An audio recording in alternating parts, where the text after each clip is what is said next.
get moving on the safety meeting. Hello.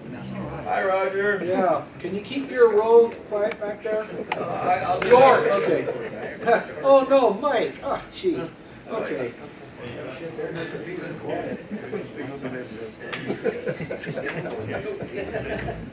was just thrilled for you. It looks like arcane comedy in the back. Yeah, I know it does, doesn't it? Yeah. Could make a movie. Okay, welcome to the August safety meeting for March Aero Club. I'm Roger Mann. I'm the safety officer, and we got Bob Pierce, who's the Aero Club manager, and we have our chief flight instructor sitting right over there, John.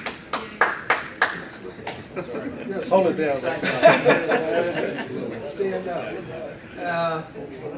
And let's see, I don't know what other instructors we have in here. You don't. I don't see anybody. Here's the doc, so we can get started. So, okay, August is a hot month, and I noticed that there was some thunderstorms out there today too. So that's be aware of these things, because I have a feeling this year we're going to see a lot of.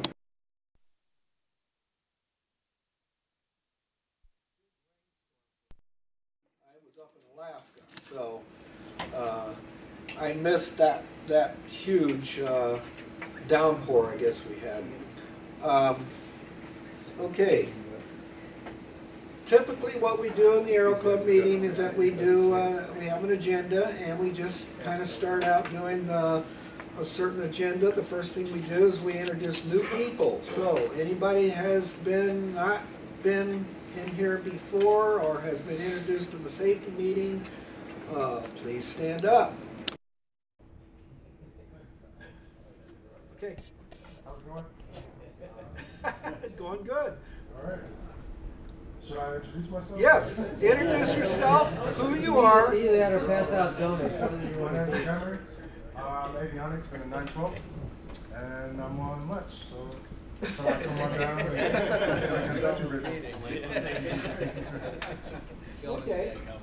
And have you joined the club yet? just last month. Haven't picked an instructor yet, so I haven't got to meet an instructor. Well, he's sitting right over there with bated breath. So.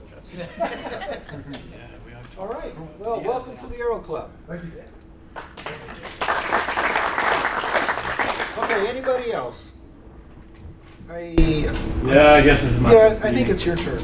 I'm not really new. I've been a member for like 2 months now, but I'm active duty. I'm stationed out in LA, and I'm TUI a lot. So, name's Brian.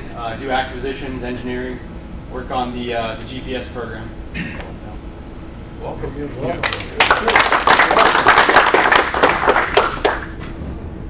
Yeah, well, I need to have you sign some things too at the office whenever you ever get there. So, anyhow, all right.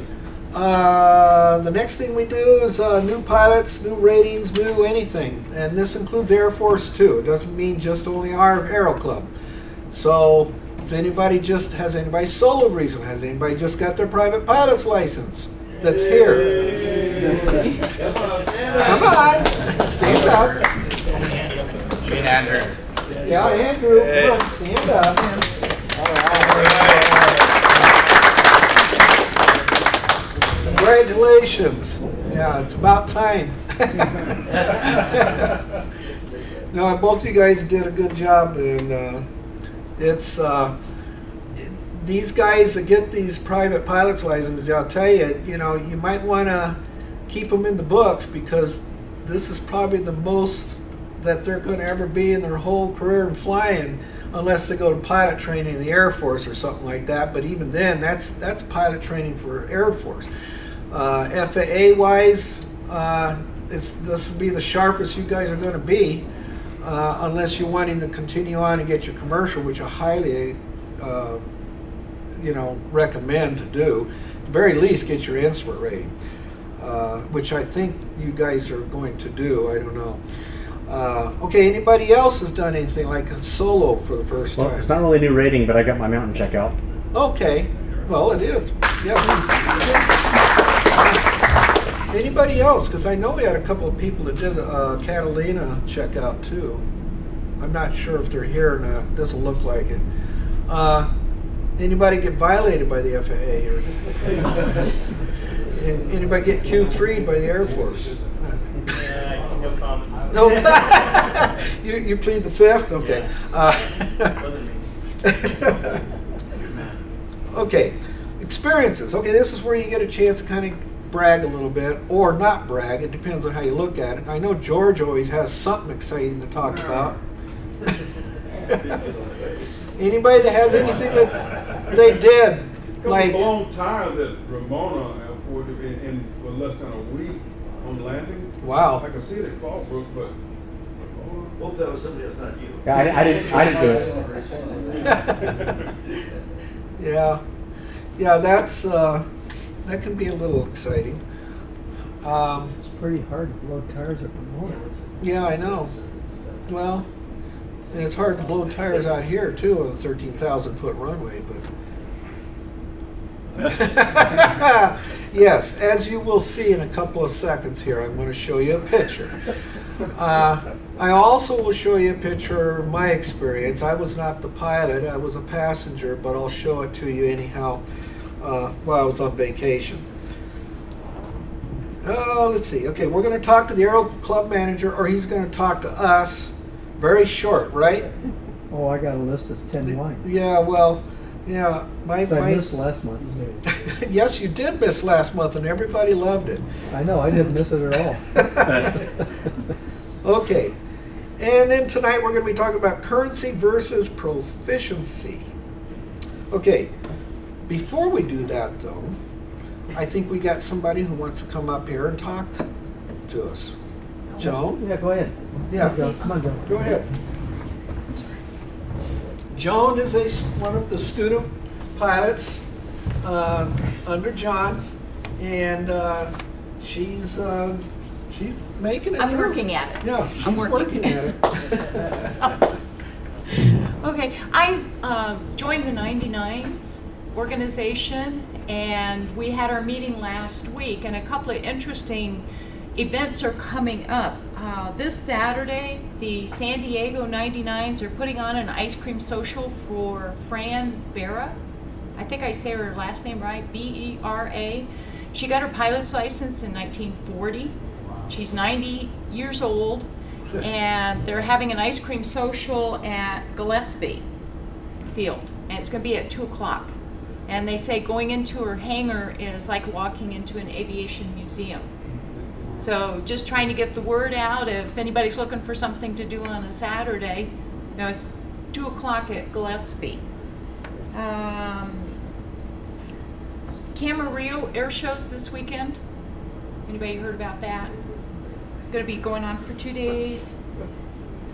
Catalina air show is October 4th. And then Miramar's having their air show the 3rd through the 5th. And then the organization that, or the chapter I belong to is the Coyote chapter, and we're out of French Valley. We're having a poker run in October. It's going to be October 11th, and I'll get you the information. But they're going to 6 different airports. We have prizes for the best hand and that type of thing. The money that we raise for our poker run is used for scholarships for women pilots. So right now that's what's going on. So. All right. Thank you. Thanks, Joan. Actually, believe it or not, your poker run runs just perfectly what we're talking about tonight. Oh, okay. Yeah. Okay, also as another announcement, the FAA safety team, Safer Skies Through Education, they're having a webinar, mountain flying tips. They're actually going to do, I guess this is online webinar that the FAA is doing, where you can go online. I guess you got to pay a small donation for this event. I'm not exactly sure what that entails, but this is going to be on August 26th, and it's online. So some of you guys that like to fly up to Big Bear Airport, that just might be a thing to get on there too. Okay, did you want to do anything, or Nothing right now. just interrupt me if you want to come up? Okay. Okay. All right. Roger. Yeah. Oh, keeping with the events coming up, I noticed, I think it's September 20th, the AOPA fly-in at Chino. Oh yeah, that's right. Yeah, it is. Yeah, and actually they had a big old article in it in the magazine too. Yeah, front page article. Don't go to Chino September 20th. That's my open house in Ramona. All right.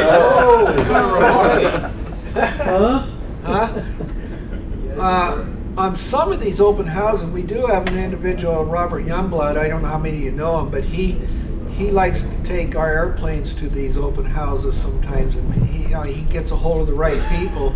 I think he's going to try to do that with the Chino one. He takes our airplanes over to these shows, and then he puts up a big sign in front of our, 1-5 Foxtrot or something like that, and advertises the Aero Club.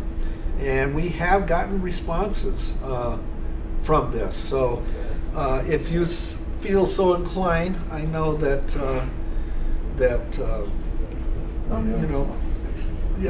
you've done it too a couple of times. Yeah. Okay, this is what you don't want to do on the runway. I don't know. You can explain it. You want to explain it? Since Oh yeah, not sure what it was. It just came down normal landing a few weeks ago, I guess a month or so ago. And on rollout, sometimes these airplanes with the old steering on them, you start getting a little shimmy as you're slowing down. I started picking up that shimmy and pulled back on the yoke to make it get better, and it got worse. So I slowed her down a little bit quicker and was feeling a pull to the pretty good pull to the right. And peeked out there, and there's a noodle wrapped around where there's supposed to be a tire. And not sure exactly what happened or why it went out. But there's no big flat spots on the tires. That means I feel better about that. just a hole in the tube. okay, so don't do that. I think it was Dave's fault. I knew it was mine. Yeah, it was I Dave's left the fault. jacket in her. It's always that. Okay, real quick, this is for experiences side. I don't know if you can see it or not, but I was up there in a place called Dawson, Canada. It's in the Yukon. And Dawson City. This is a blow-up of Dawson City. Here's the airport. The airport is a dirt runway. I don't know how long the runway is. I was going to look it up before I came here, but then I got waylaid. So anyhow, this is pure wilderness. I mean, the road that goes in there, that is the road. That's it. There is no, like here, you can go out and even places that are out in the middle of nowhere, but there's still like a house or a ranch, or there's roads going off on the side. No, here there is nothing like that at all. There are no roads going anywhere.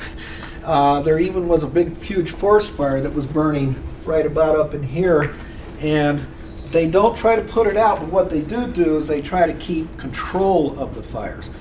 And the air tankers were flying in there, and when they saw us out on the road, we were stopped at one of the places where it's a stopping point for when the dog sleds do a big race up there, and we were stopped there, and the air tanker came down and he did a flyby over the top of us. It was really cool. I did get a good picture of when he went by.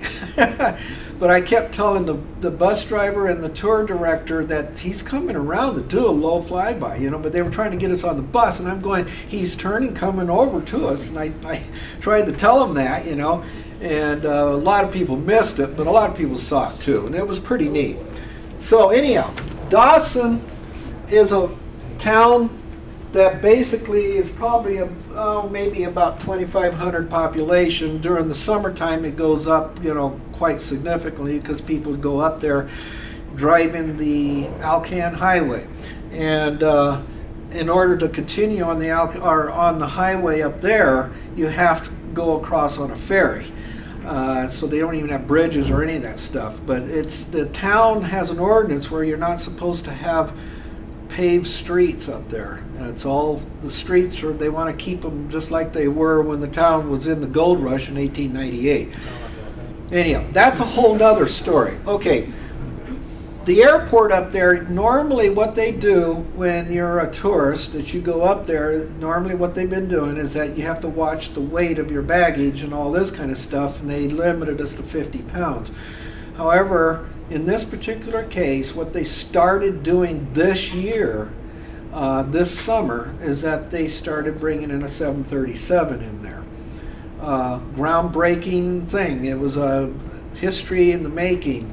I don't know how many times they've been in there, but they've been in there about maybe a couple of times before they took us out. And there was only about 40 of us on the airplane. They had it cordoned off on the back side and on the front side. And of course, you should be able to guess why they did that. Weight and balance, right? Yeah. And but it's a dirt runway.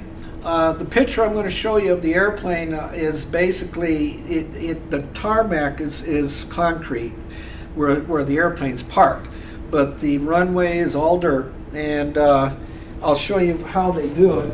Most of you have done it. When I flew for the Air Force, we used to go into a lot of weird places up in Alaska stuff too, but I've never actually had a 141 land on a dirt runway though. Okay, that's the airplane. It's a Yukon Air North is what they call it. I think it's the only jet they have. The rest of them are all like Otters and things like that. That's what normally is what they fly out. In that lower right hand picture, you will notice in front of the engine there's a little tube that sticks out. That tube, what it does is that it breaks the vortex that sucks rocks and things like that, or FOD, up into the engine. In a jet engine, that's what usually takes place. And sometimes if you're in a commercial jet, you will actually see it if it's a moist day. You can actually see it picking up the moisture and sucking it into the engine. Well, what that thing does on the end of the engine there, it tries to keep it from doing that. And so It's by bleed air. yeah. And what was interesting is that I told the tour director, I says, you know, I'm a little nervous about that, and she just assumed that I meant because I was nervous about flying. And I go, no, I did that as my career. I said, the problem is I know too much about jet engines.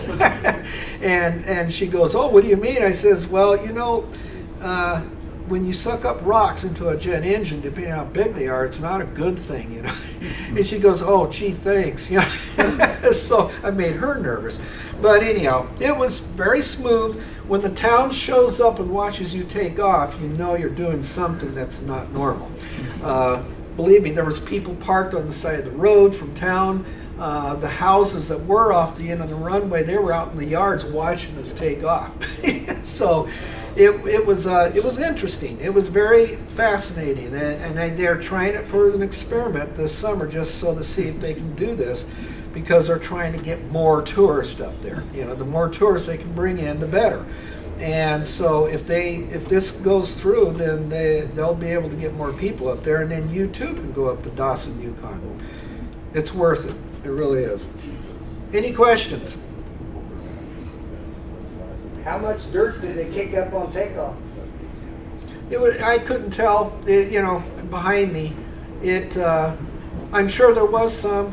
I watched a propeller job take off just ahead of us, and he kicked up some, not a whole lot. The jet engine I suspect probably does kick up a little bit more, but you know, they didn't waste time. You know, of course there is no taxiways. You know, you just go straight to the runway and you back taxi, and then you just turn around, and he just used power all the way around, and then he did it really slow at first. In other words, he did like Air Force, what we used to call it in the 141, reduced deeper takeoff, and then rolling takeoff, and then he went to full power. These are early engines. The airplane is an old Ween Air Alaska airline, so they don't have a high bypass for the fan stage. They use 18-stage bleed air to push out through that tube, and it's in a fan. So they're using 18-stage bleed air to break the vortex, and it does kick up stuff behind it because it's pushing a lot of air through it, even though it's not a bypassed engine. Okay, before we go into this, Bob, it's your turn. I systematically left you out in here. Yeah, I know. Yeah. maybe we shouldn't I let him would talk. have gotten caught up. Okay. Well, don't get too caught up. Okay. All right, go ahead. It's your turn. Does this look familiar to anybody? And it says, U.S. Air Force Aero Club Knowledge Exam Record. Someone made a copy of this. This is a waste of paper. We're paying for it. You're paying it through your dues. If you got something, leave us a message. We'll take and make something up. But we're wasting paper and we're wasting ink. So please, premium. The paper's a premium and it's costing the club.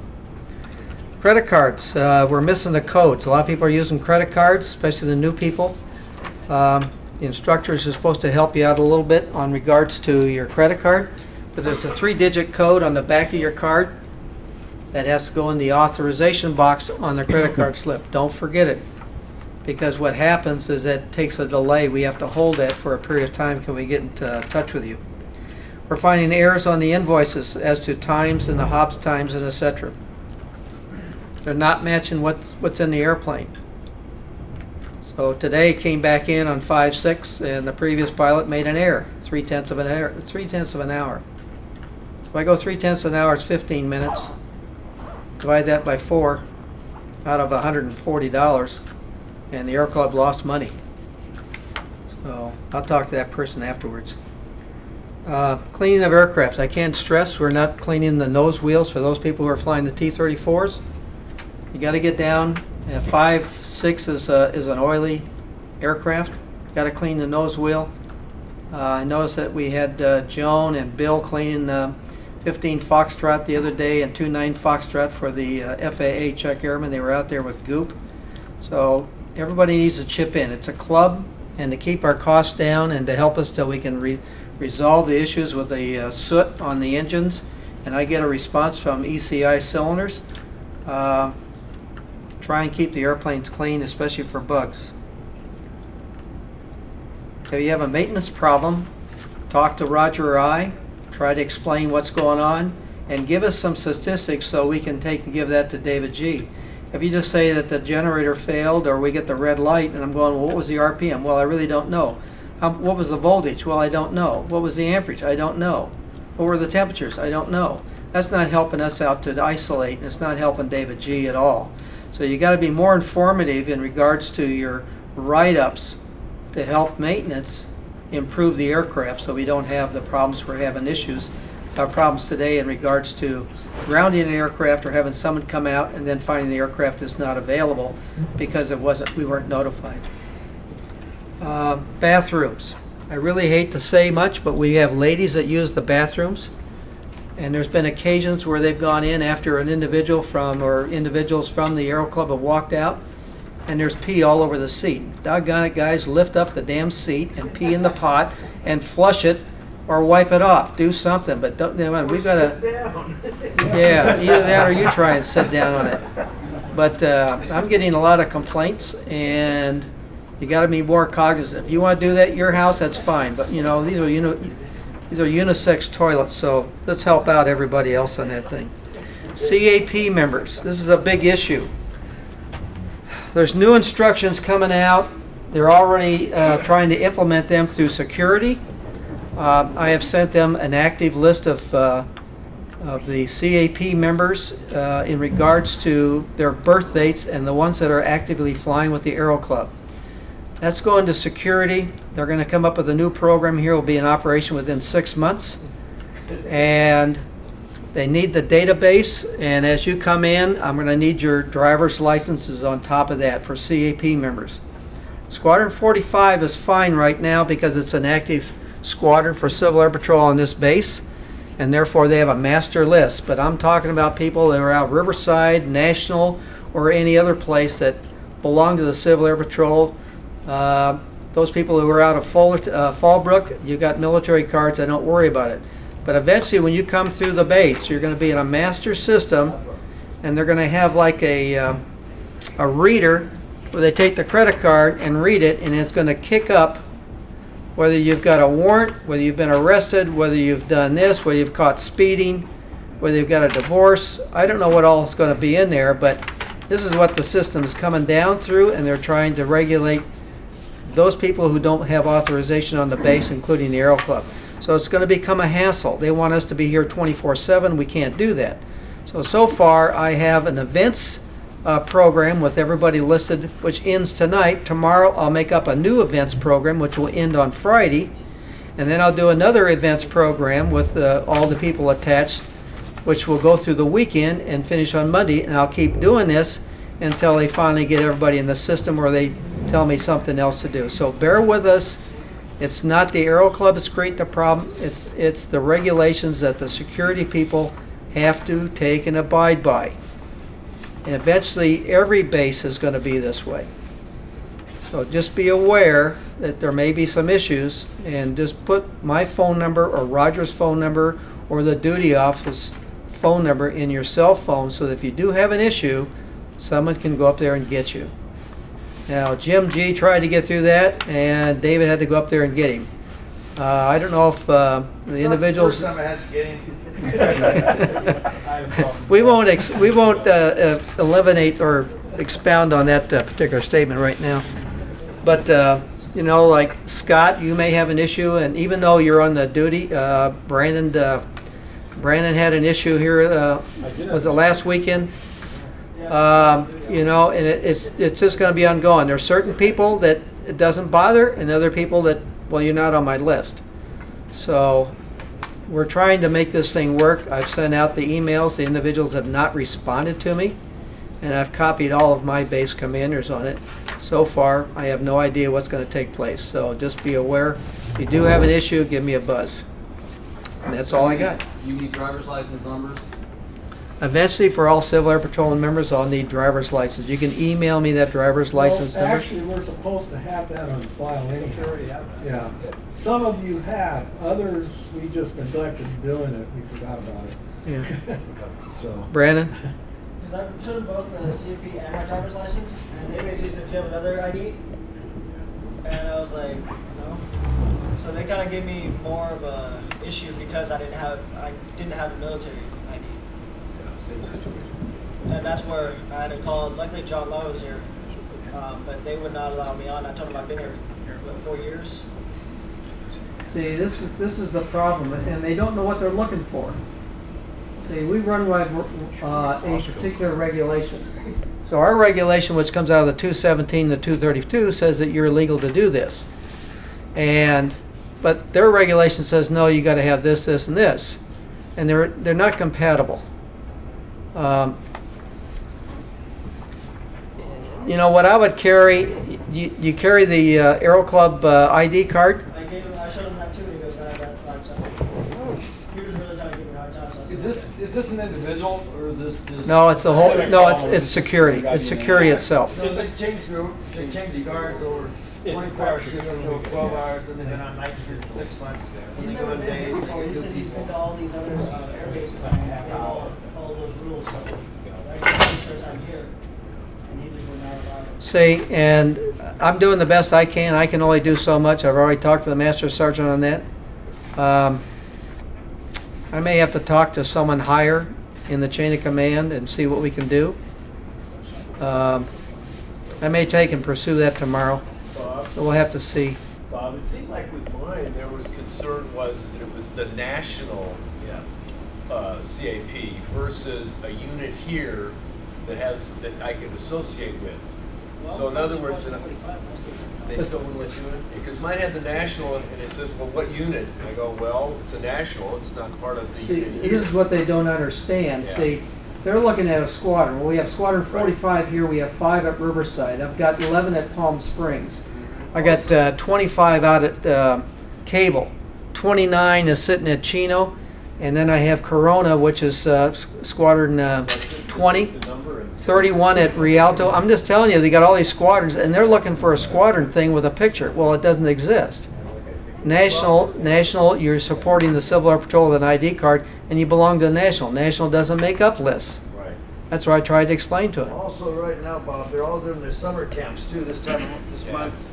So you get a cops whole from bunch of different guys. places. You're getting basket weavers. You're getting cops from downtown. They're doing their summer camp up there. Yeah.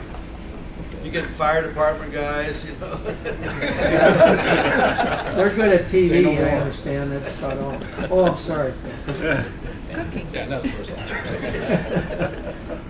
I'm surprised you got off tonight. You know that? I'll go talk to your boss and thank him. Are there any questions of what I've covered here in regards to some of these issues? Just you got to help us out a little bit here. So if you got a driver's license, email it to Roger or myself. We'll make sure it goes into the record. I'll take and add it to my master list. And with those things, even with the birth date, they can go back and research it and then make up a master list of Civil Air Patrol people that are actually authorized to come on the base through the Aero Club. So that's what I'm working on now. Okay, thank you.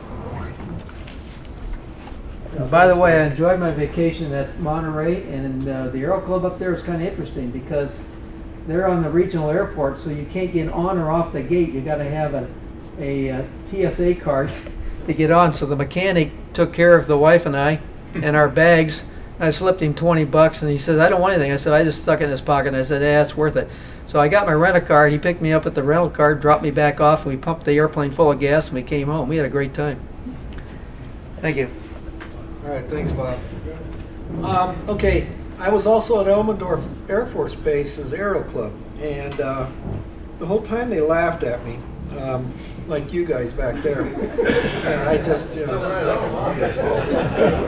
yeah, I was just, you know, basically what they were doing is they were saying, you know, you guys don't know how to fly down there at all, you know.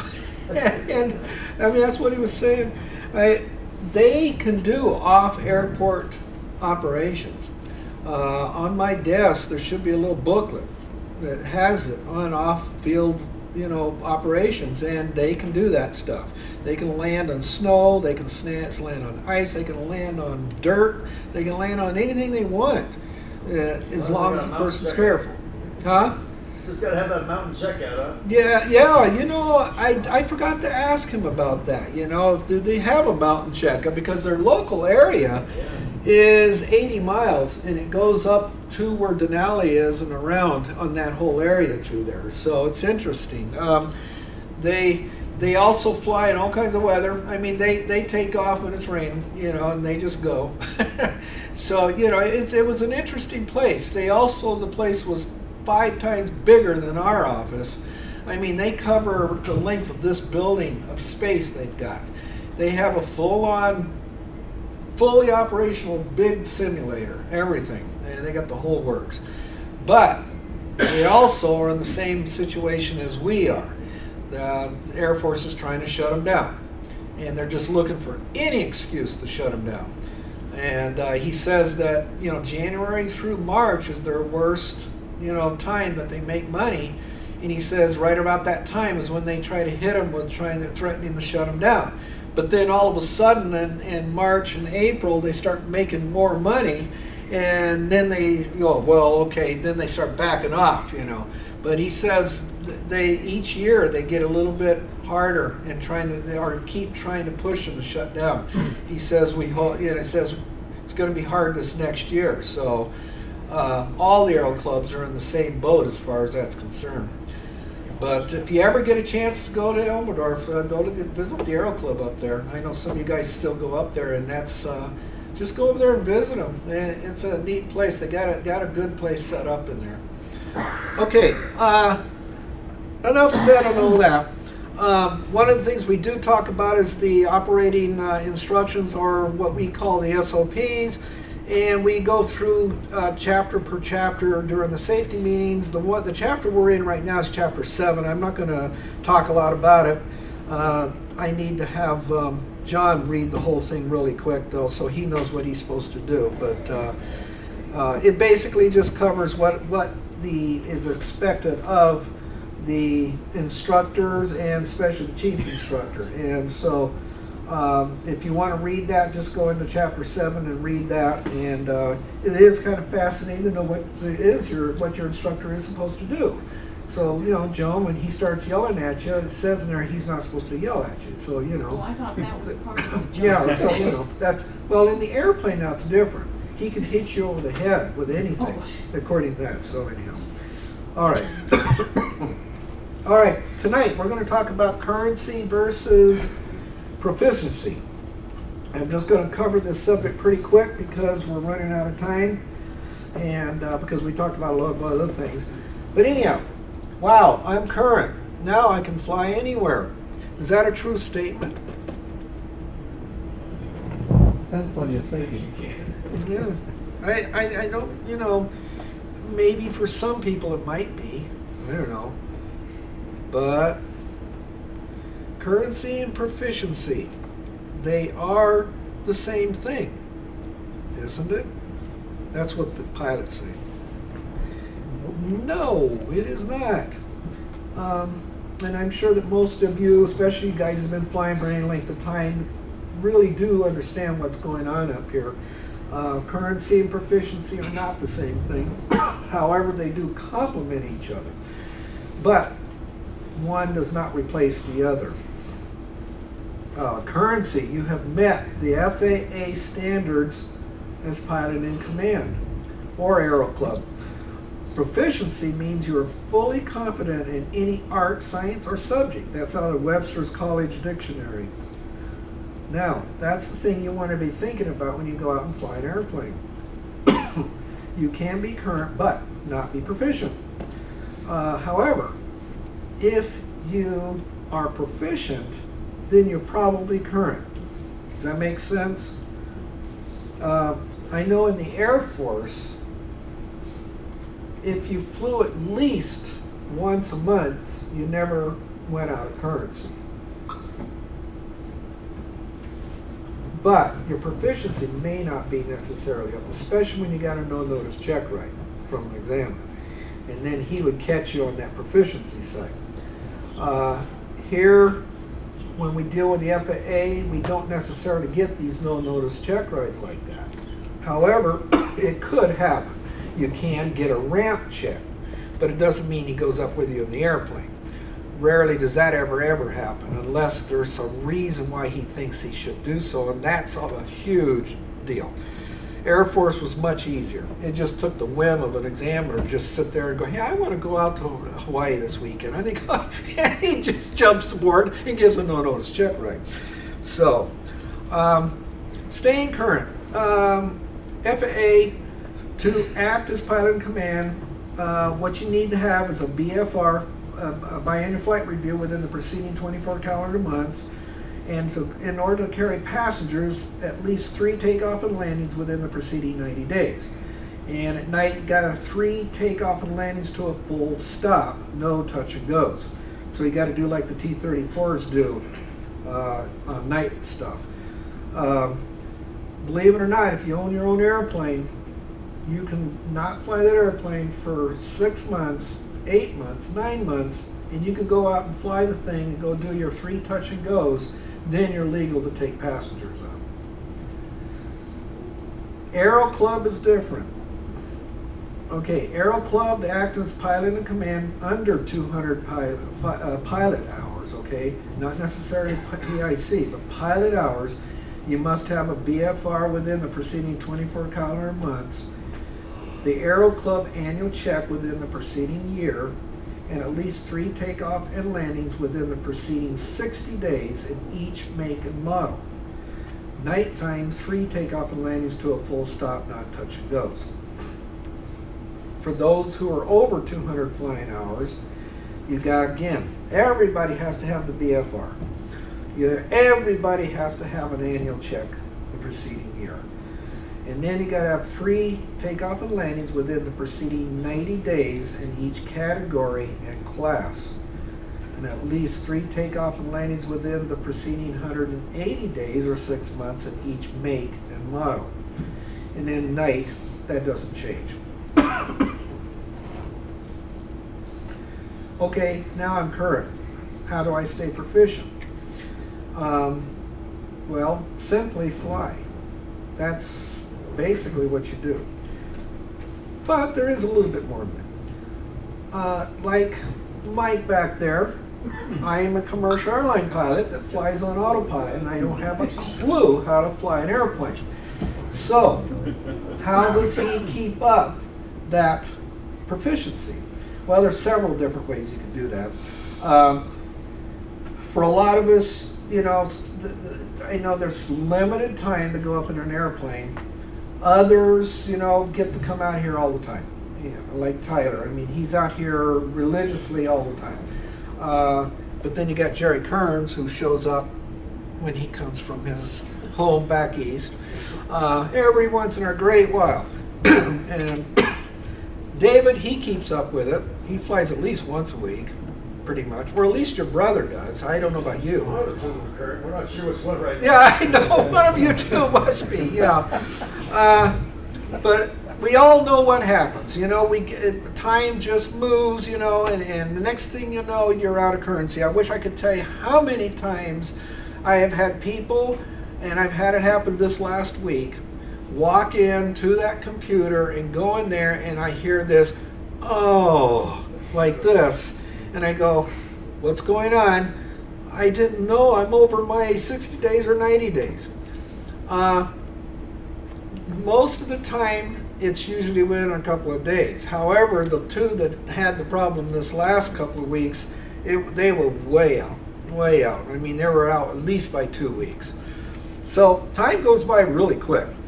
So even if you're in currency, it just seems to just go out. Okay.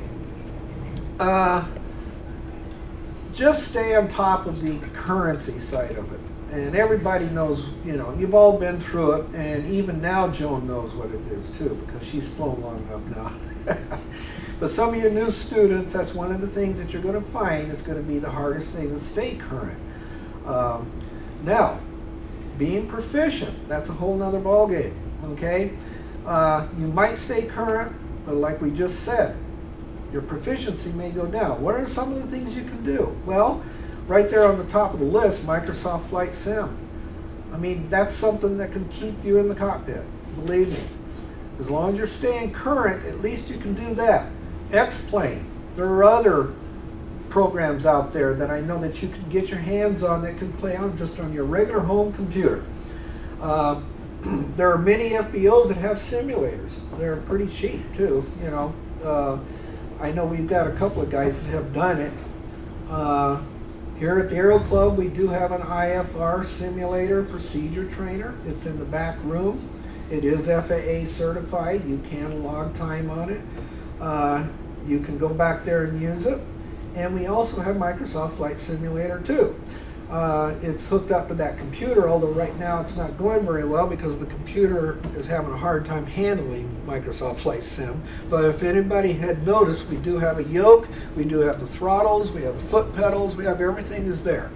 So once we can get one of our computer gurus in here to try to get it together, and let's see, who donated that stuff to us?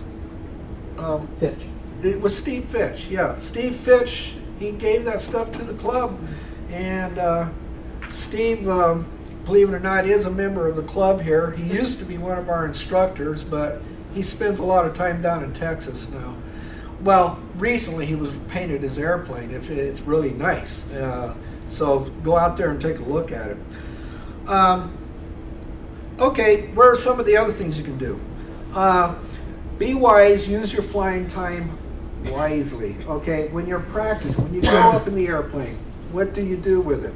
I know that sometimes, there's been times where I've gone up in the past and you don't feel like doing anything except, you know, wow, I'm back in the cockpit again and I like to go up and just want to, you know, do what I want to do, you know? But think about it. If you're trying to stay proficient, what should you really be doing? You probably should be doing some things like doing some touch and go someplace at a different airport. And this is where I was going to bring up Joan's, what do you call it? Oh, the poker run. The poker run, yeah. Okay. Do something like that. That will keep you proficient. Believe me, it gets you right in there. If you don't think you're doing something correctly, or if you feel like, you know, wow, I'm current, but I'm just not sure if I'm doing what I'm supposed to be doing, then call John or Jerry. And we are supposed to get Dan back. He says he's going to be getting a CFI check with the FAA. Give a call. Just at the very least, John can take you up in the pattern and just, you know, kind of watch you doing some, or if you feel that you're not doing your maneuvers correctly, some of these things here that are suggested in the article that I had read, you know, just don't go out and just do, you know, touch and goes or stop and goes with the T-34s. You know, there's a lot more to being proficient than just that. I know that the T-34 guys, you know, Tyler and George and all of them, they go up and they practice formation flying. And they do a lot of things, and they don't just do one thing, they do several items at one time while they try to get out there. When you're going up there in your airplane, try to do more than just what you normally would just do just to get the currency done. Go up and like doing cross-wind landings. Obviously, if you feel uncomfortable, then take John up with you and have him deal with it, you know? Teach you what's going on. Get yourself proficient, okay? You can work on currency, but proficiency is the name of the game. I can tell you right now, Air Force pilots, airline pilots, well, except for United, they're all, you know, they all want their pilots to be proficient. Although they're having some problems with that too, because as you all know, with that Malaysian airline, the pilots had no clue what to do because they flew the airplane automated the whole time, and they never were proficient in actually flying the airplane, and they have found that to be a true statement. That's a whole nother subject in itself. Okay, practice landing on air. That's one of those little things. I did talk about this one of the safety meetings, and what it is that you pick an altitude, and of course a safe altitude, and it's best to do this with a safety pilot so that they can watch out for traffic while you're paying attention. But basically what you do is you pick an altitude as being an altitude for a runway. And what you're doing is you do everything like you would do when you're landing on a runway. But the one thing you got here is control.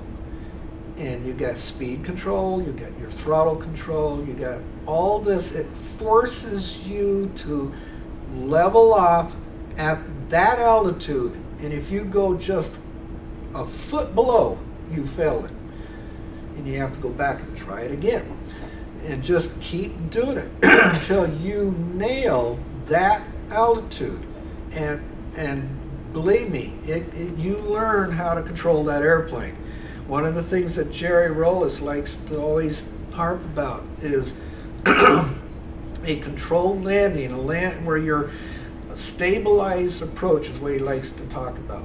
Having that stabilized approach, and that's what the FAA wants to see. So when you get your check right, that's one of the things the FAA examiner wants to see too. And believe me, this thing about landing on what they call landing on air, it teaches you control. And I'll tell you, if you do that enough times by practicing, you get really good at landing an airplane, and it also teaches you how that airplane that you're flying, how it performs. Practice engine out procedures. Again, have either John or a safety pilot, and while you're out there doing something, and have them sit there and say, well, your engine just failed. Surprise, surprise, surprise. That's one of the things that keeps that going. I know when Fred used to fly as instructor, he loved pulling that engine on you. And in the strangest places too. But you learned. You learned. Okay, other maneuvers, even if you're not a commercial pilot, okay? In the article that I read, they said they highly recommend that you learn some of those maneuvers, like lazy eights, those type of things. Just, you know, get out there, learn the airplane, learn the control of the airplane. You may want to go ahead and get your commercial. Definitely get your IFR. For you guys that just got your private, and you too, Joan, is that IFR flying is it sharpens your skills, believe me, because the tolerance levels are very, very narrow. So it makes you a better pilot. Yeah, it's a big confidence builder. Really, it's one of the best things I ever did. Yeah, yeah, and Ken there, he flies IFR all the time. He comes out and flies. He flies nights, a lot of night flying. He does a lot of IFR type stuff. So if you're IFR rated, that's one of the things you want to do. I know a lot of you are not, but that doesn't stop you from just pretending like you're doing it, because strive for the best. Try to strive, especially on altitude, control of the airplane. Keep that altitude. Keep it narrow. Just give yourself a narrow range of tolerance. And if you go outside of it, okay, I messed up, I need to go back and do it again. Because I'll tell you, if you go for your instrument rating, you're going to have to do it there. And commercial also.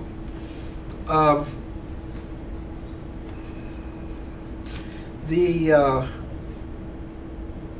cross countries, I know that with GPS and a lot of that kind of stuff, we get used to doing that. And I can't overstress enough to just don't let go of what you learn how to navigate an airplane, okay? I mean, yes, it's neat to have GPS, but try that one flight, even if it's just going to Hemet or to Borrego Springs or something like that, and just do a VFR chart and just, do a regular manual way of doing it. I mean, at least do that at least once a year. Keep that thought in there. Keep that going. There's some people out there. It's kind of scary. We had a couple of guys come in the club about 6 months ago, I think it was. They wanted to join our club because first off, he had never flown a round dial ever. He was trained in the glass cockpit totally. He wanted to learn how to fly. He felt that he was missing something, and he wanted to learn how to do it that way, using VORs and doing, plotting and doing, deadheading and all this kind of stuff. He didn't want to do he learned it the other way, but he wanted to learn it the good old-fashioned way, even though in the test you got to do all that stuff, but the practicality side of it, it's not necessarily there. Let's see, night flying. Okay, for those of you like Ken who go out and fly, again, stay proficient. Cross countries, night cross countries, sometimes they can be interesting. Try doing a cross country at night outside of the basin here, where you don't have a bunch of lights underneath of you. It can get scary if you're not doing it enough. I know Bob and I, when we came back from Texas, we came back in the middle of the night, and you're crossing the desert out here, and it's just black everywhere. So, those are just some of the things. As you get more, hours under your belt and more experience, these are the things that you can do to keep that proficiency up. Do more landings and takeoffs than what the FAA requires. Yeah, most of you do that anyhow. I sometimes question, I kind of wonder sometimes when I see somebody going up for 30 minutes and they did 25 touch and goes. Well, George, when he did how many takeoffs? He did 30 takeoffs and no landings? Something like that. We could do that just one time down 3-2. Yeah, you can do that. Actually, you could, yeah. We already talked about this, variety. Do more than the same old things. If you haven't done it yet, get a Catalina check and a Big Bear check. Get John or Jerry up there. John will love to take you out to Catalina, and you pay for his lunch. Oh yeah, and it does cost money to land at Catalina, unfortunately. But it's worth going out there, it really is. It's a lot more fun than just touch and goes here at March. IFR, again, we kind of brought that up earlier. Profile of a proficiency flight. Thorough pre-flight, specialty takeoff, in other words, soft build takeoff or something like our short build takeoff. High work, steep turns, lazy eights. Bring an instructor with you. Do emergency procedures. Do a cross-country practice. And do crosswind landings. Any questions? Next meeting's I 19 need that. August 2014. I need a couple things. That's just today. happened. It just happened. Yeah. What, today? Yeah, when's That's- the that's next today. meeting, Russ? Yeah. Oh, you're kidding me. That's okay, right, Britt? August, September. Okay, it's 20, I think it's the 20th. Yeah. Anyway, if I can have your attention, I sent out an email after I got back from vacation. I have a Ray-Ban sunglasses case, and whoever stole the glasses out of here, what my email was about, that came from a Civil Air Patrol kid. They're $100 glasses. He uses lawn money to buy them, and someone took them off the desk. In fact, there was a piece of paper on here that said Ken Benner. That was on the 12th of August, Saturday.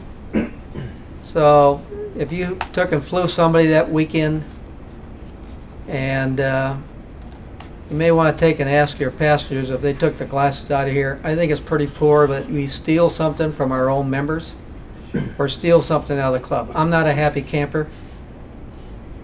I went out and I said, no questions asked. I'm getting a little bit ticked now because nobody's come back. And they were stolen, basically stolen out of the club. So if they want to show up someday, that's enough said. I think the kid really deserves his glasses back. So I'm going to hand these back to Ken. He can hand them to the young gentleman and say that we can't find his glasses, but kind of poor thinking. Okay, it's 16 September. So don't show up a year from now. Well, do we need a fly? Do we need to do a flyway this weekend? I don't know. Yeah, That's I up haven't- to yeah, whatever I've you been want to busy. bring up. We probably should do one at the very, September is also when the base picnic is. I guess it's on the 13th of September. Yeah, no. Yes. Yeah. I don't know if we're going to be able to have a chance to put a booth up or anything like that.